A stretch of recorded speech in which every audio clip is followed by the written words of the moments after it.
Hey guys, what's up and welcome back to this YouTube channel. It's your guy Igor here. Guys, today I want to talk to you about some immigration prospects for 2021, Canada versus United States of America. And today I'm organized. I put some list on my phone here for you guys. So hear me out. We are going to compare two totally different immigration systems. Is a Canadian cup of coffee, which is not sponsored by this video. Guys, by the way, before we get started, give this video a big fat thumbs up. You know why? Because I could have been, watching YouTube videos on my toilet, or, I could have been driving my car around, but yet I'm making this video for you guys. So to promote this video, give it a big fat thumbs up, subscribe, and also, if you haven't seen my videos for some time, click on that bell, because what YouTube does, it doesn't show you the video because you didn't click on the bell. And then you think that I haven't published anything for half a year, but I actually publish every single week, like almost every other day now. Anyways, guys, here is the biggest thing right now in the Canadian and American immigration system. They're absolutely different. Look at it this way. US has a federal program, Canada has a federal program. That's about all the similarities that are there. Because Canada actually has also provincial programs. And a federal program is broken down to like two programs. One of them is like Quebec part. They have their own immigration program, and then federal. They have the rest of Canada has their own immigration program. Then there's different kind of regions, different pilot programs. Then there are PNPs, and there's some municipal programs as well. So guys, this is the main difference. Like, when people are saying that, well, United States has an amazing program that's a lottery system. Does Canada have such a program itself? And that's a federal program. And I'll tell you guys, okay, you think it doesn't have, but it actually does have in a way. Here's how it works in the United States. You just have to spend $20 for your picture. You take a picture of yourself, of your family, you submit a profile, you don't speak English, you don't need education, nobody's going to even care what you look like or how much money you're making, how you're going to establish yourself in the United States. Just out of the blue, they select the candidates and they give them permanent residency green card.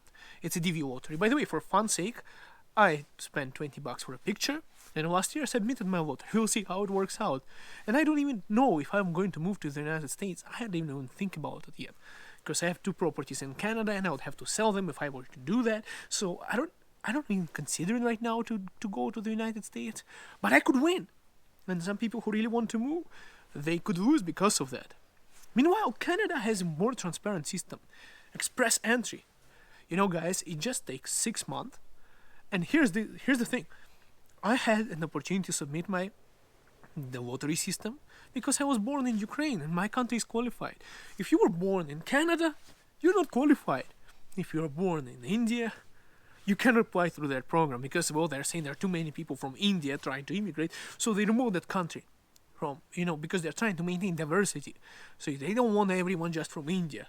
Like, they don't care about your education, they just want people from certain countries to maintain this kind of ethnical diversity.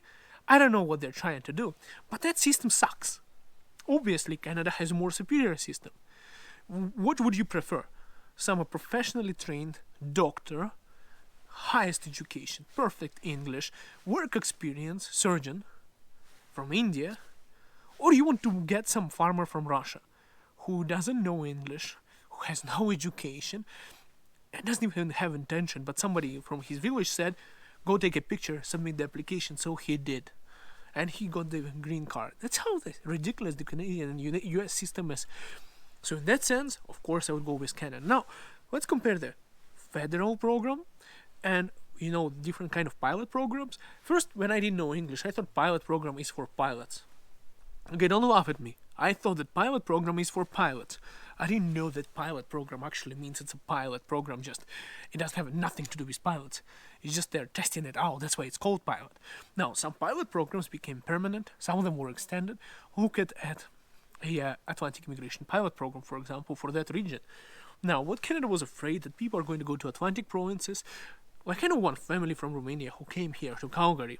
They went to that program and they left that province, contradicting the program itself, and they came here to Alberta. So here's the situation, guys. it actually works. Majority of the people decided to stay in those provinces where there's not enough population and not enough work power. So it works. So Canada is trying to bring people to different parts of Canada. It's not like a federal program in the US, you come whenever you want. Canada is trying to have immigrants in certain areas so that you can go in that area, there's not enough people, and saturate it more. This area, that area, there are also provincial nominee programs, which is different provinces in Canada have agreements with federal government to select their own candidates, to nominate their own candidates, and then they get selected they get checked by federal government to make sure they are actually eligible meet the criteria after they are nominated by the province. So the provinces, for example, I'm in Alberta, can nominate people who they want here. Every province has their own program. So there are this many ways, guys, to immigrate to Canada rather than United States, where it's only federal program and it's so screwed up and complicated. There are so much more ways to. Have you seen have you seen any state trying to sponsor their own immigrants? It would be funny if you find some. Now, of course, guys, I want to tell you that there's few kinds of people here on this channel. Let's try to split 3 kinds, maybe even 4. First one is they want to come only to the United States. American dream, they don't want to even come to Canada. They like the fast lifestyle, the opportunity where they can just make a ton of money real fast or go broke as fast and become homeless. Or people who like more calm, down to earth way lifestyle, who just wants a better life, and they just want to go to Canada. They don't want to even think about the United States. And there is a third type of people who would create an express entry profile, submit their lottery system in the US, and whichever country calls them first, they would go there. They don't really care, it's Canada or the United States. And the fourth people are just watching this channel just because they like my beard. Okay guys, I'm joking. I actually started growing something. I don't know, guys. If it looks awful, just let me know. I'm just gonna shave it off. I'm just trying to see how the hell it's going to look if it goes bigger. Give it a big fat thumbs up, guys. If you want to see my beard grow bigger, leave a comment or tell me shave it off.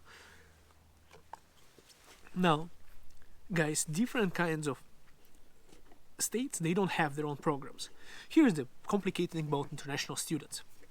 Let's say you're an international student. That's one of the ways to immigrate to Canada, right? And lots of people do the same for the US. Now, you're not allowed to work off campus while you're studying for your first year there, say in the US, right? International students, they get their visa, they start working anyhow, illegally. I don't encourage any kind of activity like that. And also after graduation, while you're graduating, you still have to find an employer relevant to your education, and that's how you get yourself a working visa, which is like 1 year, I think. I didn't go details in the United States immigration because it's so stupid how they made it. Anyways, in Canada, if you graduate, you studied for 2 years, right? You can get up to 3 years of working visa. So you have an open work permit. You might get a job offer right away. You might not get a job offer. You can change your job from one employer to another employer because it's open. You might just sit in Canada and without job for half a year after graduation, enjoying your time in the mountains, skiing, traveling across Canada. Then you can just decide to change provinces, change places, leave Canada, come back and start working and get a job offer and work even in something that's not related to your studies. Still get that work experience, still get extra points if it falls into a certain NOC code for your immigration, and later on get your immigration done because you have like 3 years to do that. And the United States is so strict. It's like as if they don't even give value to international students. I hear they're actually improving the system, but it's so stupid how it works right now. Have you ever heard about a program where, Washington would sponsor their own people? Or let's say there is a, Dallas, Texas immigration program or New York immigration program, one of those programs. Have you ever heard of such immigration programs? No, you haven't. But there is I think it's Moderna called. There's an immigration program like that here in Canada. So it's made to a specific community, specific area, specific municipality. Canada has such programs here. Different states, provinces. We don't call them states here, it's provinces in Canada. So imagine this. Different cities in the US, different states would have their own immigration program. That's how it works in Canada. So there is a lot of options to get your immigration done. Whereas in the US, you still get this dumb lottery system that selects dumb people without education, without any prioritizing who is smarter, educated, have more chances of success, or you have express entry system that gives chances to everyone. Doesn't matter which country you're from, but it gives you based on your human capital, experience, and all that kind of stuff. Anyways, guys, what I'm trying to say is Canadian immigration system in 2021, in my personal opinion, is way more superior than the US. I want to know your opinion, guys. Which one do you think is more superior? Would you still prefer going to the United States, or going through the slaughterhouse, waiting for 10, 15, 20 years to get your green card immigration done? Or would you go through Canadian Express entry that takes like 6 months, guys? Anyways, give a big fat thumbs up, subscribe to this channel, guys. Thanks for watching. We'll see you guys next video. See you in Canada. Bye for now.